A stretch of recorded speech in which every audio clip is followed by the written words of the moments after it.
Pogradeci pritet të zerë një vend të rëndësishëm në hartën turistike të vendit, pasi agjensitë më të mëdha shqiptare kanë shprehur angazhimin për ta përfshirë qytetin liçenor në paketat e tyre disa ditore. Deri më tani, Pogradeci është trajtuar kryesisht si një qytet tranzit, por për ta ndryshuar këtë qasje, në qytet u zhvillua një takim mes Unionit Turistik Shqiptar, përfaqësuesve të agjensive turistike dhe pushtetit vendor. Me atraksionet që ka, potenciale, mund të ishte një ndër 5-6 destinacionet brenda Shqipërisë më të preferuar.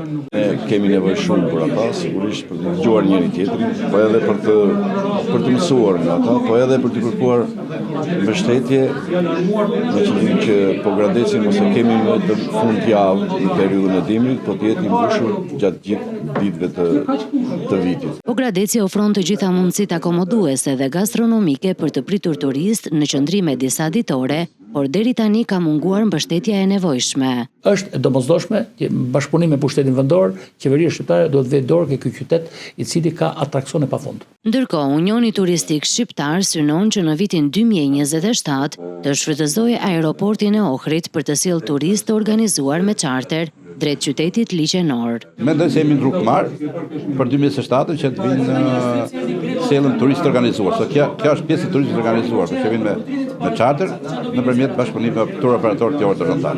Vetëm në periudhën janar-gusht 2025 në hotelet e Pogradecit janë akomoduar 95.528 vizitorë, rreth 6.000 më shumë se një vit më parë, një tregues i qartë i potencialit në rritje të destinacionit liçenor.